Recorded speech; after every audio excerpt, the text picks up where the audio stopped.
Una vez más, muy felices de tener este encuentro con el gran propósito de entender cuál es la voluntad de Dios para nosotros. Gracias porque podemos hablar libremente de las cosas de nuestro Dios y que serán de mucho beneficio para nuestra vida. Estamos avanzando ya. Un día más y completamos una semana y a través de ella hemos podido contemplar la gran preocupación que Dios siente por sus criaturas. Ojalá nosotros pudiéramos corresponderle a Dios de la misma manera y sería una relación supremamente placentera. La mayordomía cristiana lo que busca es eso. ¿Cómo nosotros podemos acercarnos a Dios? Generalmente la gente creemos que Dios es el que tiene que acercarse a nosotros. La verdad es que Dios, según la Sagrada Escritura, nunca está lejano de ningún ser humano. Los seres humanos nos alejamos de Él. Por eso, en esta noche vamos a hablar acerca de la adoración. Cuando nos encontramos con Dios, ¿cuál debe ser nuestra actitud? Cuando nos disponemos en nuestros hogares y dice, vamos a ir al templo para encontrarme con Dios, para adorar a Dios, ¿cuál es nuestra disposición? Y en esta noche vamos a entender un poco acerca de esto. Digo un poco porque es muy abarcante. Sin embargo, vamos a ver algunos aspectos que nos ayudarán a que el encuentro con nuestro Dios, sea en la casa, sea en la calle, sea en el templo, no importa donde sea y no importa la circunstancia, sea una reunión dichosa, placentera, llena de gozo, pletórica de felicidad. Así que al hablar entonces de la adoración, tenemos en primer lugar entender qué es la adoración. Entonces, hay muchos conceptos de la adoración, pero a mí me gusta una que aprendí cuando estaba estudiando, y era el tema de la adoración. Y entonces tiene que ver con la divinidad. Y la adoración en ese contexto sería, en primer lugar, el amor de un hijo perdonado a su padre amoroso. La gratitud de un redimido a su redentor. El aprecio de un amigo a su compañero inseparable. Así que estos tres elementos nos dicen a nosotros que la divinidad está altamente interesada en nuestro bienestar físico, material y espiritual. Y muy particularmente la parte espiritual. El denominador común de la adoración, aunque adoramos en la totalidad. Sin embargo, quien juega el papel primordial, quien determina los otros elementos, es nuestra espiritualidad. Acuérdense que espiritualidad no es lo que algunos dicen, yo soy espiritual porque yo oro mucho, o yo soy espiritual porque yo voy al templo. La espiritualidad está en la relación que yo mantengo con el ser espiritual. Y entonces ahí yo estoy recibiendo de parte de Él. ¿Qué tipos de adoración nosotros encontramos?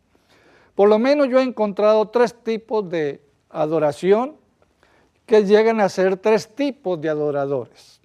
En primer lugar está la antropocéntrica. ¿Qué significa esto?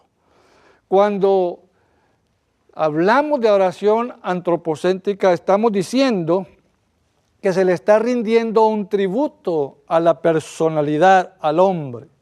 O sea, en la adoración antropocéntrica, lo que se está buscando como propósito es agradar a la persona, agradar al hombre. ¿Cómo se manifiesta ese tipo de adoración. Cuando lo que está buscando es beneficiar al hombre, entenderse con el hombre o agradar al hombre.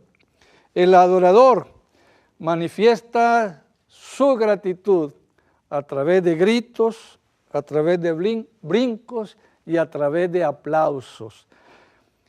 La historia nos dice que a quienes les gustaba que le hicieran de esa manera eran los emperadores, particularmente los romanos, que en ellos mismos se imponían la categoría como si fueran un dios. En segundo lugar tenemos la idolátrica. ¿Qué significa adoración idolátrica? La adoración idolátrica tiene que ver con la veneración, o sea, honrar, hacer un culto. ¿Pero a quién se hace? Entonces se hace a una figura que nosotros llamamos completamente, ¿qué? Llamamos ídolos. Y ese ídolo está representando para el adorador idolátrico lo que sería su Dios. Y en un sentido muy amplio podemos decir que cualquier objeto tangible que se adora como un Dios o como un símbolo, ese se convierte ¿qué? En un Dios. Y entonces el adorador venera, hace reverencia. Aunque no es el Dios verdadero, para él se convierte esa figura ¿en qué? En un Dios. Puede ser una figura de barro, puede ser una figura de plata, puede ser una figura de oro, puede ser una figura de piedra, de lo que sea. Y tenemos la teocéntrica. Cuando hablamos de teocéntrica dice que tiene como centro de adoración ¿a quién? A Dios. ¿Y cuál es la actitud del adorador teocéntrico? Es una actitud de humildad, reverencia, honor, devoción, que señala este modo de ser adecuadamente una relación entre el creador y el que es la criatura. Hay un ejemplo de esto, son los primeros 3 mandamientos. Ustedes lo conocen de memoria. Primer mandamiento que nos dice que no tenemos dioses ajenos delante de quién, delante de él. El segundo mandamiento nos viene exponiendo que no debemos ¿qué? Adorar ningún tipo ¿qué? De imagen. Y el tercer mandamiento nos habla entonces el hecho de que no debemos jugar con el nombre de quién, de Dios, porque ese nombre es sagrado. ¿En qué consiste la verdadera adoración? Y vamos a ir ahora al libro de San Juan. San Juan capítulo 4 y el versículo número 24. Es el texto conocido por excelencia con relación a la adoración. San Juan capítulo 4 y el versículo 24. Dios es espíritu, y los que le adoran en espíritu y en verdad es necesario que le adoren. Los seres humanos fuimos diseñados por el Creador para ser un ser que adora. Y eso significa de que fuimos creados también con una dimensión extraordinaria, la dimensión espiritual. Por eso, en ese encuentro de Jesús con la mujer samaritana, cuando la mujer samaritana le pregunta que dónde debe adorar, y entonces le menciona si donde ella está morando o de donde él viene, si en Samaria o en Jerusalén. ¿Y cuál debe ser la actitud? Y entonces Jesús le dijo, mire, no es tan importante el sitio. No estoy diciendo que no sea importante, no es tan importante el sitio. Lo importante es la actitud que tienes que asumir cuando vamos a ¿qué? Cuando vamos a adorar. Y entonces le dice, en verdad dice, te digo que tienes que adorar de una forma ¿qué? De una forma espiritual. ¿Porque quién? Porque yo soy espiritual. Aunque fuimos creados espiritualmente, en ese afán de lograr y el hecho de comportarme como un ser espiritual, algunos de una u otra manera hemos equivocado el camino, de una manera consciente o inconsciente. Pero esa forma de ser, esa forma de actuar, puede resultarnos altamente peligrosa. Como Dios es espíritu, entonces queda prohibido de parte de Él adorarlo a través de representaciones materiales o de teatro. En otras palabras, si Él es un ser espiritual, yo tengo que llegarme a Él en esas mismas circunstancias, entendiendo que estoy adorando a un ser que es la adoración teocrática. Y en esas circunstancias, Él no tiene que ser representado por nada. Ni nosotros tenemos que ofrecerle un espectáculo para que Él pueda entender cuál es mi actitud. No, la actitud número uno es que yo debo de acercarme a Él con toda reverencia, con toda gratitud, de parte de uno que es adorador. Profetas y Reyes, en la página 417, leemos de la siguiente manera. Existe un peligro constante de que los que profesan ser cristianos lleguen a pensar que a fin de ejercer influencia sobre los mundanos, deben conformarse en cierta medida al mundo. Sin embargo, aunque una conducta tal parezca ofrecer grandes ventajas, acaba siempre en pérdida espiritual.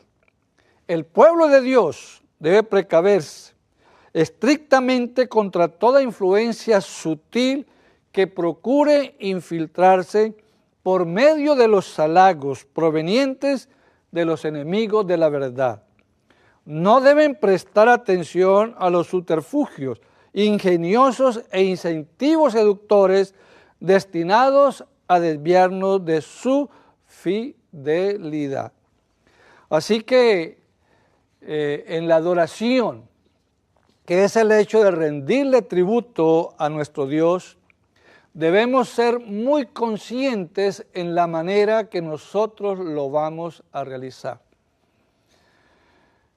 El modelo de adoración que debemos tener, particularmente los adventistas del séptimo día, es el modelo de nuestro Señor Jesucristo.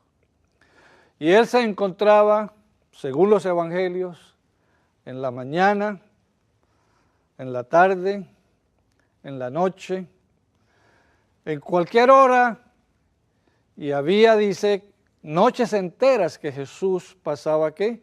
En oración y pasaba en adoración. Algunos hemos conceptuado que tenemos que buscar alguna manera de agradarle a Él.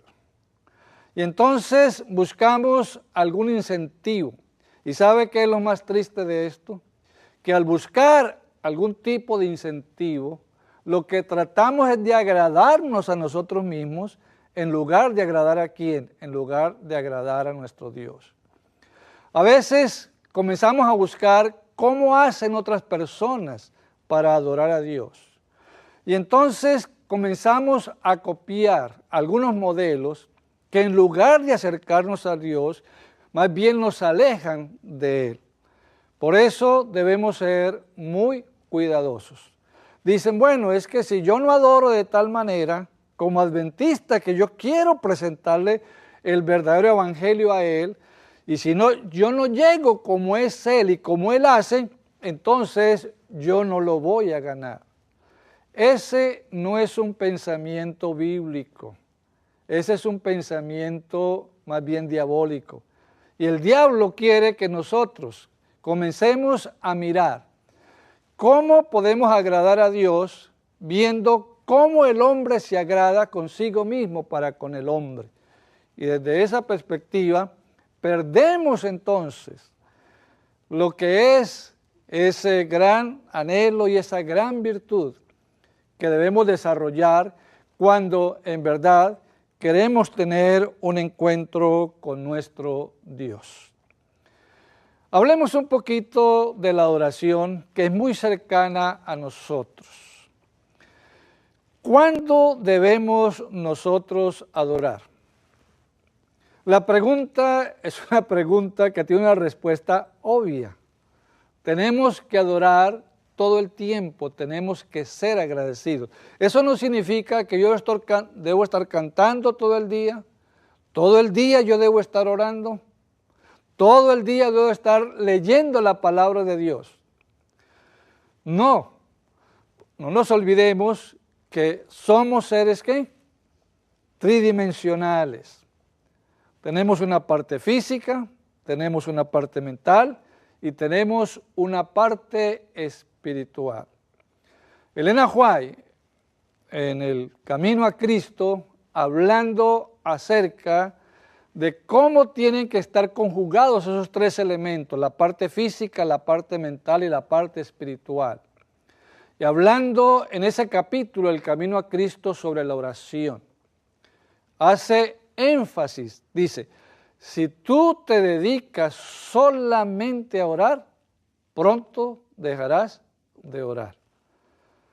Ahora, Dios no quiere que día y noche nosotros estemos siempre de rodillas o estemos leyendo la palabra, porque no solamente tenemos necesidades espirituales, también tenemos necesidades físicas, mentales, y tenemos que prestarle atención. En otras palabras, tiene que haber una relación y una correspondencia entre los tres elementos. ¿Qué sucede si yo solamente me dedico a la parte espiritual? ¿Qué se va a afectar? Se va a afectar la parte física y se va a afectar la parte mental. Entonces, tengo que encontrar los momentos para cada uno de ellos. Y ninguno de ellos, y particularmente ni la parte física ni la parte mental, deben predominar. Si hay un denominador común, el denominador común tiene que ser la parte espiritual. Y entonces vamos a encontrar que en verdad nosotros podemos cumplir a Dios en la manera que Él desea que nosotros lo hagamos. Por excelencia, para nosotros como adventistas del séptimo día, tenemos un día especial para adoración. Y ya sabemos cuál es ese día, el día sábado.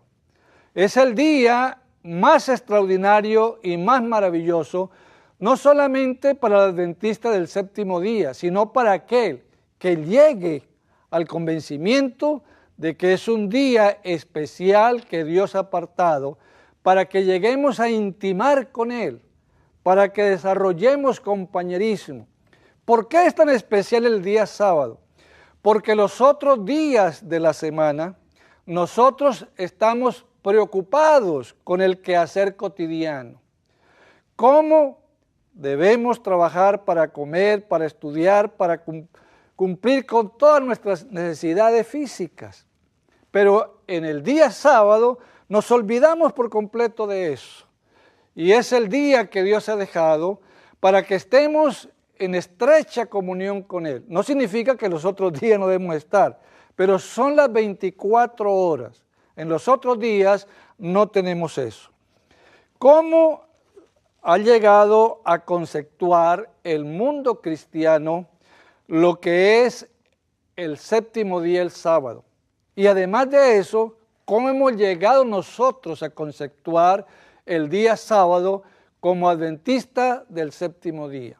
En el mundo cristiano, y aquí nos incluimos también nosotros, existen 4 posiciones con relación al sábado. Y esas posiciones, algunas, en lugar de estar engrandeciendo, alabando, dando gratitud a Dios por ese descanso extraordinario, lo que hacen es más bien apartarse de Dios y ofender a Dios por su actitud. La posición número 1 son los que dicen que la vigencia, afirman que hay una vigencia en el día sábado, o sea que todavía existe el día sábado. Pero esa vigencia y todo lo que acontecía en el pasado en el día sábado, ahora ha sido transferida al día domingo, primer día de la semana. Y dan una razón por causa de la resurrección. Eso no tiene ningún asidero bíblico. Si quieren hablar acerca de que está representando lo que es la resurrección, tendría que ser el bautismo, según Pablo en Romanos en el capítulo número 6. Entonces, sí dicen, el sábado, o sea, cuando dicen la vigencia del sábado, no es tanto en el día, sino en lo que acontece en el día sábado. Eso fue transferido ¿a dónde? Fue transferido al domingo. Número 2, el sábado es solo un mandamiento para los judíos. O sea, nadie más está ni sometido ni obligado a la observancia del día sábado. Lutero era uno de los que tenía este pensamiento. Dice, y por consiguiente, si es para los judíos, no tiene que ver nada con ninguno de los que nos llamamos ser cristianos. Reconocen a la verdad un día de descanso y adoración, pero afirman que no existe un día específico que ha sido requerido para eso. Está la tercera posición, los que sugieren que la encarnación de Cristo había sido la realización final del sábado bíblico. O sea, Jesús vino y una vez que vino, se hizo hombre, terminó lo que era la vigencia del día sábado. En otras palabras, para ellos Cristo es el fin del sábado, o sea, con Cristo finalizó. Sin embargo, nosotros cuando hablamos de que Cristo, cierto, es el fin del sábado, estamos hablando de que Él vino a darle un propósito ¿a qué? Al sábado, y no a terminar con el qué, lo que sería el día sábado. Así que el sábado, al alcanzar el cumplimiento en Cristo, entonces, ¿qué pasó con los mandamientos? Dice, los mandamientos no son aplicables a los cristianos. No solamente este tipo de pensamiento está hablando o tratando de aniquilar el día sábado, sino que tiene que ver con los otros ¿qué? Los otros mandamientos. Ahí están, por ejemplo, los neopentecostales, los pentecostales, los postpentecostales y los carismáticos. Y está la posición número 4. Vamos a ver usted en cuál de los 4 cree que nos encontramos. Los que defienden la perpetuidad del sábado como el séptimo día sagrado y de reposo. ¿En cuál nos encontramos nosotros? ¿En la 1, en la 2, en la 3 o en la 4? La verdad es una, debería ser la 4. Y creo que como iglesia todos acordamos de que esa es la realidad. Sin embargo, una cosa es la iglesia como un organismo y otra cosa somos nosotros como individuos dentro de ese organismo. En muchas oportunidades no nos comportamos como la posición verdadera, la número 4, sino que mezclamos las otras por nuestra actitud. ¿Qué formas han buscado algunos para desvirtuar el día sábado? ¿Cómo, como adventistas del séptimo día, nosotros podríamos llegar a ser idólatras? Parece mentira. Sin embargo, lo que define es no el bautismo, ni que yo asisto a la iglesia el sábado. Lo que define en verdad es el hecho de mi actitud hacia el día sábado. ¿Qué significa eso, la actitud? cómo yo lo conceptúo para mí, cómo yo lo estoy viendo, cómo yo lo estoy observando, qué impacto está teniendo el día sábado en mi vida. Así que, ¿cómo podemos ser idólatras y desvirtuar el sábado? Marcos, capítulo 2, el versículo 27. Eso ya lo hemos leído, pero vamos a leerlo una vez más, aunque ya lo conocemos prácticamente de memoria. San Marcos, capítulo 2 y el versículo número 27. También le dijo: el día de reposo fue hecho por causa del hombre, y no el hombre por causa de ¿qué? Por causa del reposo. Como adventistas y en aras de defender el día sábado, a veces idolatramos el sábado. ¿Cómo llegamos a idolatrar el sábado? Cuando el sábado llega a ser más importante que Dios y nuestro prójimo, las criaturas. En otras palabras, no se permite hacer absolutamente nada. A veces algunos de nosotros como adventistas asumimos posiciones muy parecidas a los judíos de su época. En los judíos de la época de Jesús y un poco antes, ya habían 39 trabajos que no se podían hacer en el día sábado.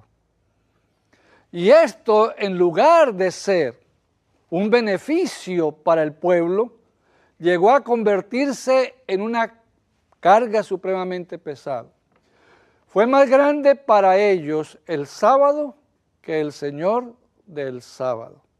Dentro de esos conceptos, por ejemplo, mencionemos aunque sea uno, no podían llevar ningún tipo de carga. Si en ese tiempo hubiera existido ya los anteojos o las gafas, usted no lo podía llevar el día sábado, porque no hacía parte de la vestimenta. Entonces, no podían ellos llevar un pañuelo, porque no era parte de la vestimenta. Pero ¿cómo lo quebrantaban o cómo arreglaban la situación? ¿Qué hacían? Entonces, en alguna parte cosían el pañuelo al vestido y dijeron, bueno, ya ahora hace parte de la vestimenta, ya no hay ningún problema con eso. Con el día de sábado, decían, bueno, un camino de sábado es lo permitido. ¿Qué es un camino de sábado? Más o menos, algunos dicen que son 1000 metros, otros 1080, lo que serían 1 kilómetro.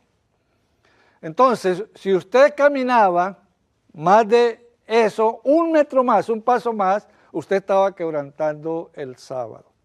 Entonces, ¿qué hacían ellos? Para poder caminar y caminar y caminar y no estarlo quebrantando. ¿Qué sucedía? Entonces ellos iban hasta un lugar y en ese lugar, entonces comenzaba, decía, hasta aquí llegamos, no me está permitido, ahora aquí se hace una enmienda y voy a comenzar una nueva etapa. Y así podían caminar y seguir caminando. Si una gallina ponía huevo el día sábado, no se lo podían comer. Si alguien quería prender una vela o el fogón, un judío no le era permitido, pero ¿cómo lo quebrantaba? Trayendo a un gentil para que prendiera la vela. Y algunos de nosotros, en pleno siglo XXI, puede que tengamos algún tipo de caprichos. Ahora, ¿qué hacen estos caprichos en nosotros? Cubren en nuestra mente el hecho de podernos relacionar con nuestro Dios, de pensar en Él, lo que Él conceptúa también para con quién, para con cada uno de nosotros. Pero sigamos adelante. También podemos tratarlo con liviandad. O sea, una cosa es un extremo y otro es voltearnos hacia el otro lado.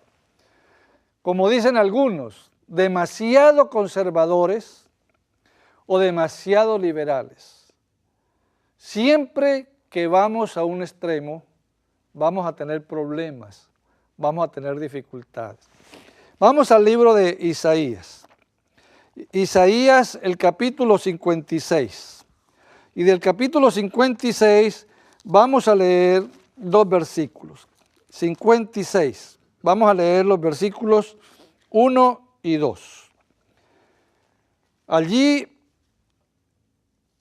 podemos observar que el adorador está tratando con liviandad lo que es el día sábado.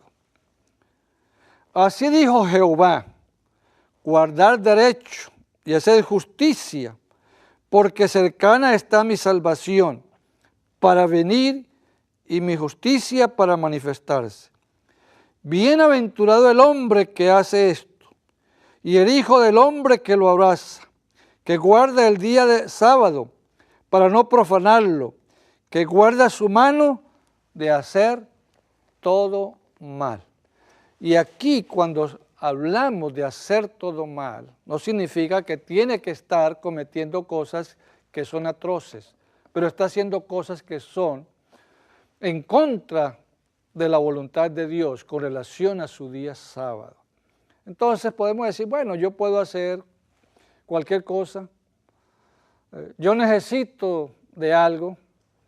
Esto me hace acordar una vez que yo estaba visitando en una ciudad, viví en otra ciudad y yo iba a esta otra, a una iglesia.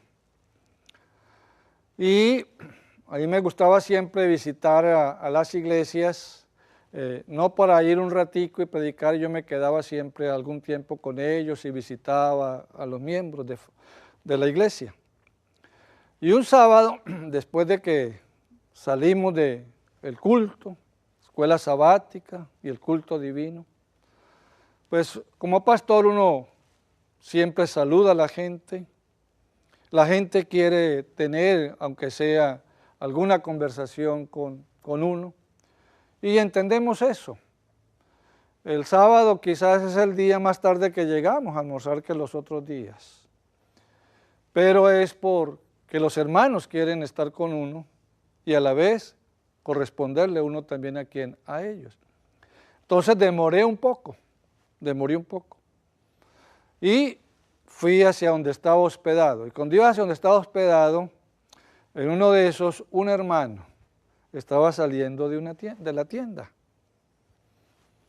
Y entonces, pues, cuando se encuentra frente a frente conmigo y no hallaba qué hacer. Y entonces él lo que acertó a hacer, lo que había ido a buscar a la tienda, entonces lo colocó en la mano de atrás. Y uno como por picardía. Entonces yo trataba de ir hacia la parte de atrás y él se me daba vuelta. Yo iba para el otro lado y me daba vuelta. Pues me convertí yo en un toro y él en un torero porque no podíamos saber. Ahora, ¿qué estaba haciendo él? Estaba dizque a esconderse de una persona. Pero no había pensado que la ofensa no era hacia la persona, aunque si yo soy adventista, póngame cuidado a esto, si yo soy adventista del séptimo día y tengo hermanos adventistas del séptimo día y yo estoy descuidando la observancia del séptimo día, no solamente estoy ofendiendo a Dios, estoy ofendiendo a mis hermanos que son fieles en la observancia del séptimo día. Entonces, no es un día más de la semana. Es un día súper especial. Es el día de mayor crecimiento espiritual en la vida de cualquier ser humano que acepte a Dios y a su día sagrado. Vamos a Hechos capítulo 26 y vamos a leer los versículos 27 y 28.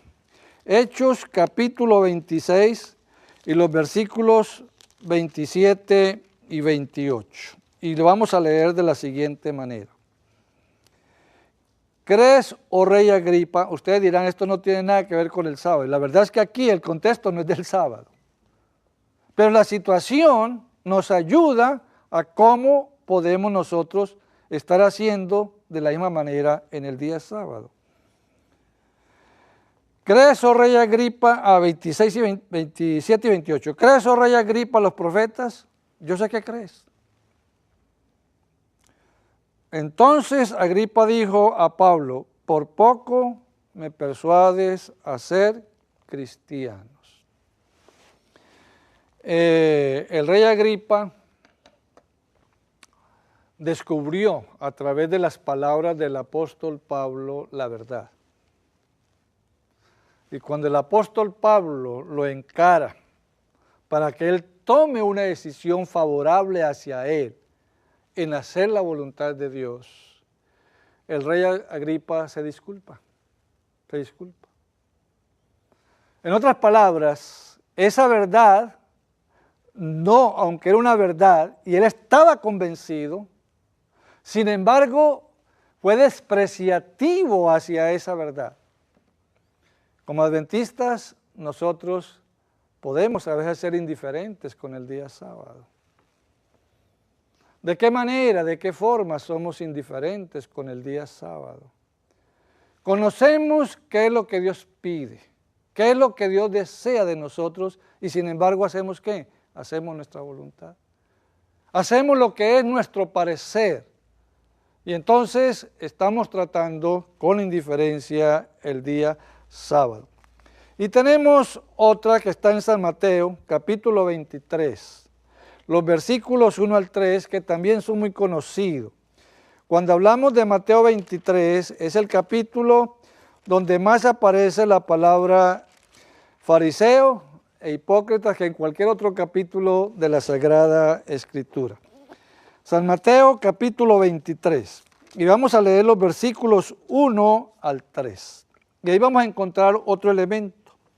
Entonces habló Jesús a la gente y a sus discípulos diciendo, en la cátedra de Moisés se sientan los escribas y los fariseos. Así que todo lo que os digan que guardéis, guardadlo y hacedlo, mas no hagáis conforme a sus obras, porque dicen, ¿y qué? Dicen y no hacen. Así que en esas circunstancias encontramos nosotros que es una actitud de terquedad. El hecho de que lo conozco, lo sé, lo predico. Pero a la vez estoy conociendo la verdad,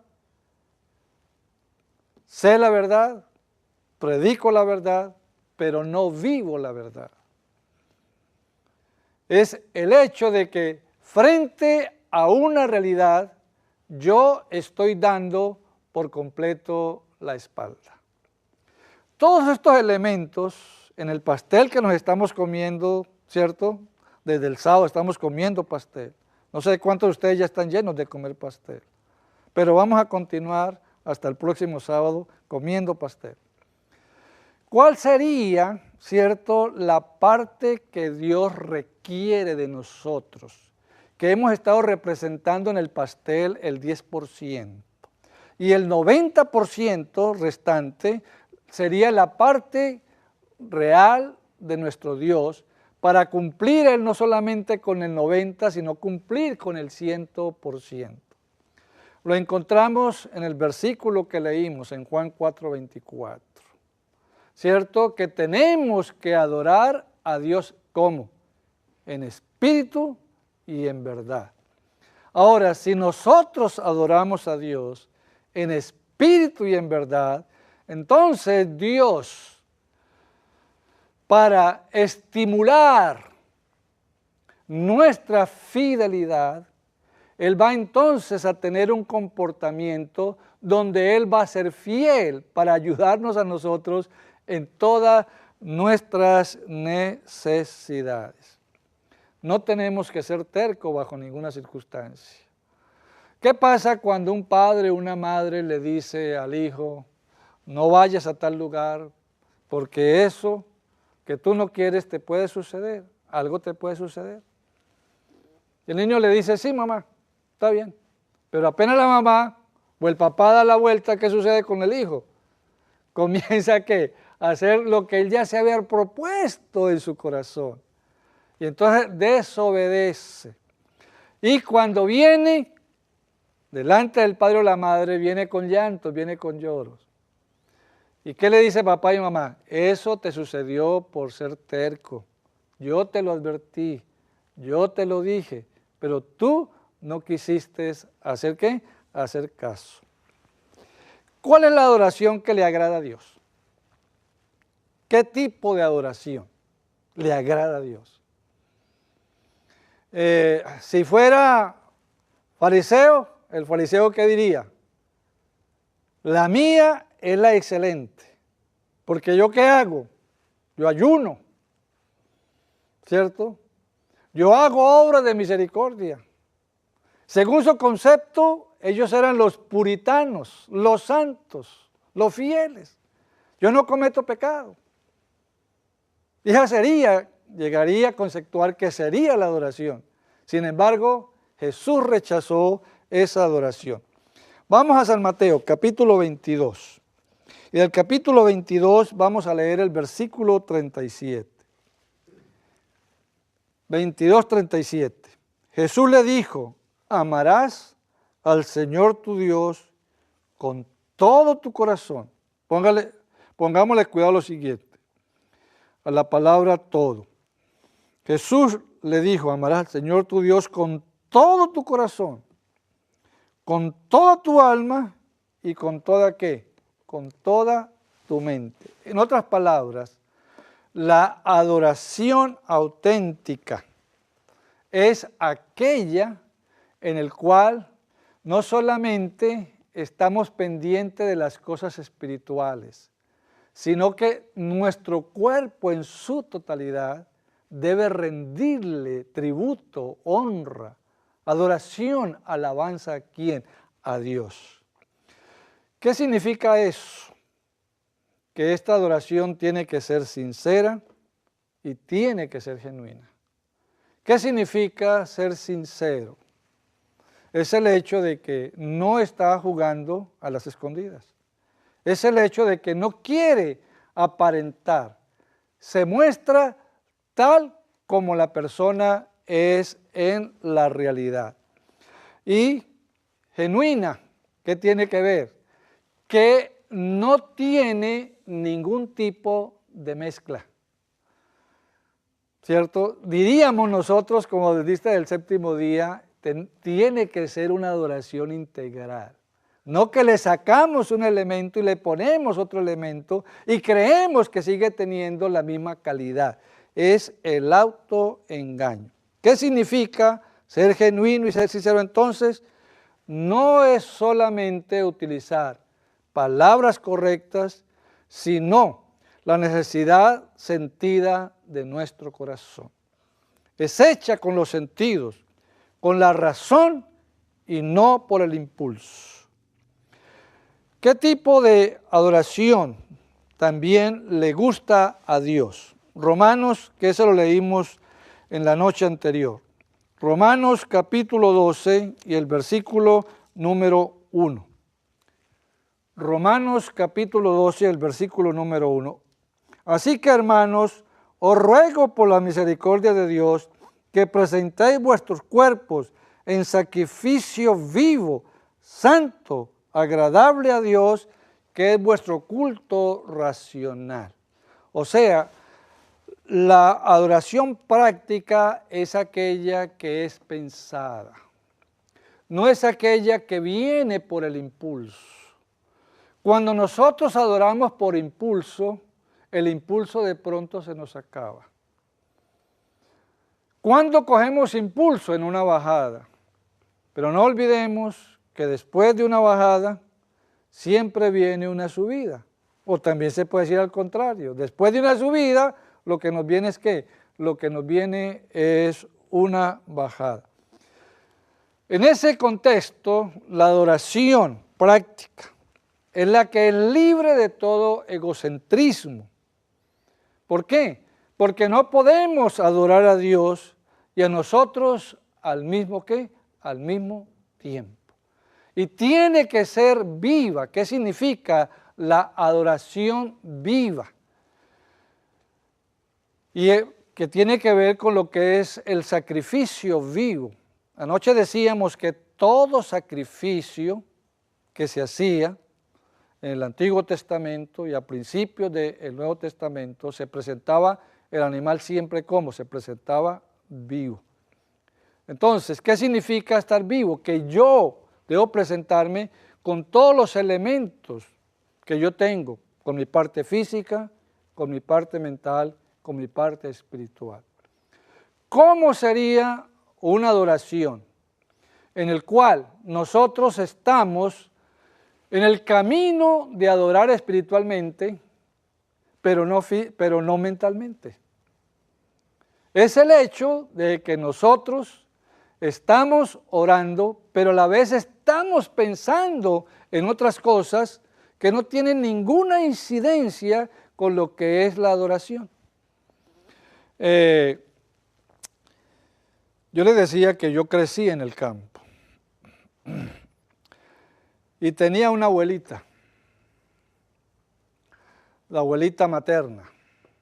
Y nos gustaba mucho porque cocinaba muy sabroso la abuelita. Yo no sé si todavía existen abuelas que no cocinan bueno, pero las abuelas cocinan bueno. Muy sabroso y nos gustaba ir allá. Mi papá ya había comenzado a ser adventista.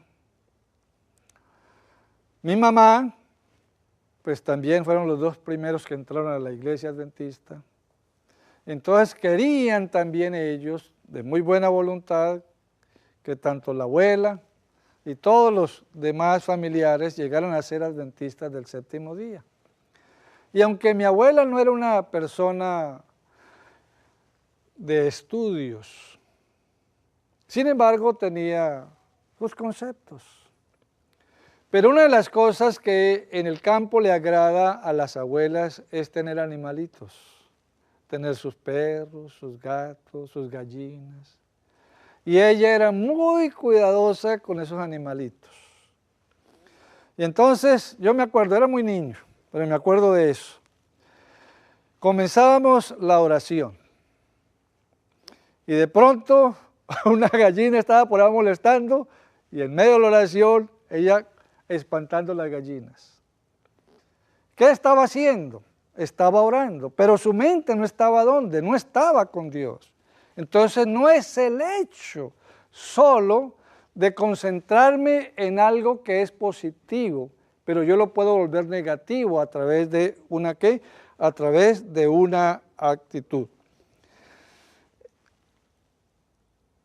Hay un caso en la Biblia, más que en la Biblia, en la historia. En la Biblia hay muchos casos parecido a lo que le voy a narrar ahorita. En la historia de la iglesia cristiana, un poco después de lo que fue la Gran Reforma, bueno, un poco no, casi algunos años, quizás un tiempo, casi un siglo después de eso. La iglesia popular se hizo muy fuerte y se hizo fuerte a través de una alianza como había sucedido en el siglo IV entre el cristianismo y el Estado con Constantino. Y ahora también la iglesia llegó a ser muy fuerte porque tenía dentro de la iglesia el beneficio del Estado. Prácticamente quienes mandaban en la Europa de ese entonces no eran los reyes, quienes mandaban eran los obispos que estaban en ¿dónde? Que estaban en Roma. Pero había grupo de personas que no estaban satisfechos con lo que ellos estaban haciendo, sobre todo la iglesia. Entonces comenzaron a ver de qué manera podían ellos zafarse de esto.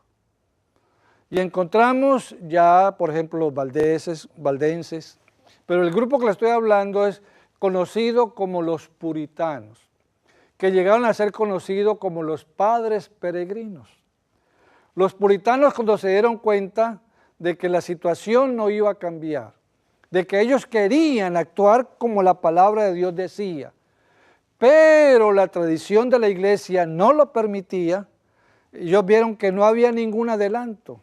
Y además vieron que todos los derechos que ellos tenían no les servían absolutamente para nada. Y no podían adorar con toda libertad en la forma que ellos conceptuaron como la palabra de Dios así lo decía. Entonces los puritanos lo primero que hicieron fue salir hacia Holanda. Y allá encontraron un refugio, pero después llegó también allá la situación, empeorarse, y entonces echaron camino hacia el mundo nuevo y llegaron aquí a este país. Los puritanos, ahora conocidos como los padres peregrinos, tomaron un concepto. Dijeron, nadie, ¿cierto?, puede tomar el voto o tener un servicio para el gobierno a menos que no sea de la religión, que no sea bautizado.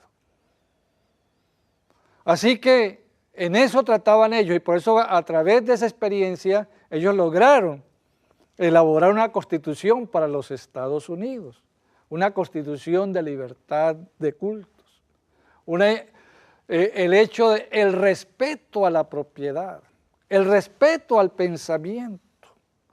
Y en esa situación comenzaron a llegar gente y que querían entrar al gobierno, pero sabían que no lo podían hacer si no era un puritano o no pertenecía a ellos. En estas circunstancias, ¿qué encontramos? Encontramos que muchos de esas personas se hicieron puritanos, no porque lo eran de corazón, sino ¿por qué? Porque ellos querían ocupar un puesto. ¿Y cuál fue la razón? Se lo voy a leer la razón. Dice así, el consorcio de la Iglesia con el Estado, por muy poco estrecho que sea, puede en apariencia acercar al mundo a la Iglesia, mientras que en realidad es la Iglesia la que se acerca al mundo. ¿Qué sucede en nuestro contexto, hermanos? ¿Cuál es la situación en nuestro contexto? Es el hecho de que la Iglesia, lamentablemente, nuestra, ha venido copiando maneras de culto, maneras de adoración de otras iglesias. Yo estuve en un concierto, me invitaron a un concierto, aquí en los Estados Unidos. Y eran unos jóvenes y dijeron, pastor, ¿usted quiere estar con nosotros, ir al concierto? Le dije, bueno, no hay ningún problema. Entonces fuimos al concierto, lo hicieron en un gimnasio grande, un sábado en la tarde. Pero ellos llevaron todo tipo de instrumentos, de la música, la batería, todo lo que había y que ellos creían. Y después de que cantaron y hicieron mucha bulla, entonces me vino uno de ellos a preguntarme, ¿cómo le pareció, pastor? Yo no quería hablarle.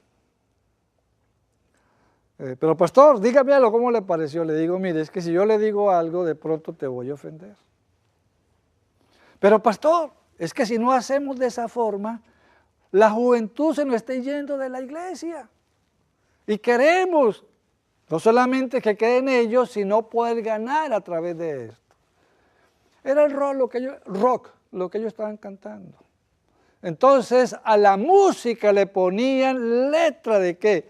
Letra de cristiana. Pero lo que causaba más impacto en el sentimiento de la persona no era la letra. ¿Era qué? Era la música.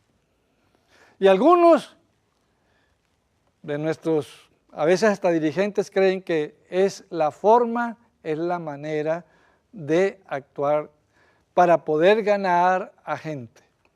Entonces, algunos aplaudiendo. ¿A quién se aplaude? En las tres formas de adoración. La antropocéntrica, la idolátrica y la teocéntrica. ¿A cuál de ellas pertenecen los aplausos? ¿A cuál de ellas? ¿Entienden cuál es? La antropocéntrica. ¿Se aplaude a quién? Se aplaude al individuo, al ejecutante. En la teocéntrica, ¿qué acontece? ¿Qué sucede? Se alaba a Dios. Mientras allí se aplaude, mientras allí se brinca, mientras allí se danza, en la teocéntrica decimos amén. Y esa es la gran diferencia, porque uno es para agradar a la persona, el otro es para agradar a quién, el otro es para agradar a nuestro Dios. ¿Cómo estamos siendo nosotros? ¿Qué tipo de adoración estamos teniendo para con Dios? ¿Qué es lo que nos mueve el buscar a Dios en nuestro corazón? ¿Por qué venimos nosotros a la iglesia?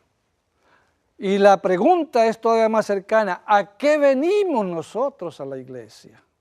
Algunos vienen por costumbre, otros vienen para que no lo moleste. Yo no quiero que papá, mamá, el esposo, la esposa me digan que ya es hora de irnos para la iglesia. ¿Qué vamos a hacer? Mi pregunta es, ¿cómo vamos nosotros a recibir beneficios de Dios cuando nosotros nos alejamos de Dios?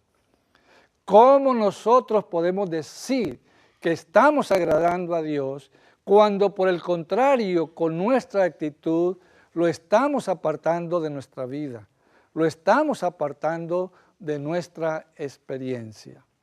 El canto, mis apreciados, no es para gratificar al hombre. El canto es para gratificar a Dios. Es para decirle, Señor, yo me siento muy agradecido contigo. Yo siento que tú has sido un Dios magnánimo conmigo. A pesar de mis rebeliones, a pesar de mis equivocaciones, todavía, Señor, tú me tienes paciencia. Todavía tú me quieres. Todavía tú me amas.